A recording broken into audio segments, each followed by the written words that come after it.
History is full of shocking moments. But what if I told you that a single coin changed the course of an entire empire? The year was 69 AD, a time historians call the Year of the Four Emperors. Rome, once the symbol of unstoppable power, had fallen into chaos. After the suicide of Emperor Nero, the empire was leaderless. In the vacuum of power, four men rose to claim the throne: Galba, Otho, Vitellius, and Vespasian. Each commanded legions, each convinced the gods were on their side.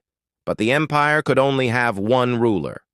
Otho had charm, wealth, and the loyalty of Rome's Praetorian Guard. He had once been a close ally of Nero, even marrying the emperor's former mistress, Poppaea Sabina, before Nero stole her away. That betrayal burned deep, and it taught Otho how cruel politics could be. So when Nero fell, Otho saw his chance. He helped overthrow Emperor Galba, gaining the support of the soldiers by promising riches and reform. In January of 69 AD, Otho seized power, crowned as Emperor of Rome. But his triumph was short-lived. Far away in Germania, another general, Vitellius, refused to recognize Otho's rule. Vitellius's legions were already marching toward Italy, their banners bearing his name. Two emperors, one throne, and an empire trembling between them. As the armies prepared to clash, Otho faced a choice that would echo through history. He had the advantage. His soldiers were disciplined, his fleet strong, and Rome itself stood behind him. He could wait for reinforcements, regroup, and crush Vitellius. But Otho was haunted by the blood already spilled and the thousands more who would die if he pressed on. That night, the story goes, he sat alone in his tent. Before him, a coin, simple, ordinary. One side marked with victory, the other with surrender.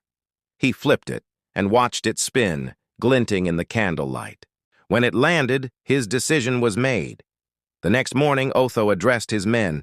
He thanked them for their loyalty, told them to stand down, and promised that no more Roman blood would be shed for his sake. Then, he retreated to his quarters and took his own life with a dagger. He was just 36 years old. The soldiers wept. Even his enemies were stunned. In a world where power meant everything, Otho's suicide was seen as an act of honor, a man choosing peace over ambition. But that coin flip didn't end Rome's suffering. Vitellius marched triumphantly into the capital, but his rule quickly collapsed into cruelty and excess. Riots broke out, cities burned, and the legions turned restless once again. Only months later, Vespasian, the last of the four generals, marched on Rome. He overthrew Vitellius, restored order, and founded the Flavian dynasty, the line that would build the Colosseum and bring stability to the empire. Yet none of it would have happened without that single fateful moment in Otho's tent. A coin, a flip, a choice. It's strange to think how fragile history can be. Empires rise and fall, sometimes not by wars or politics, but by the hesitation of one man, the toss of one coin, the whisper of chance. If Otho had fought, perhaps Vitellius would never have ruled. Maybe Vespasian's dynasty would never have begun. Maybe Rome itself would have crumbled decades earlier. Instead, the coin decided.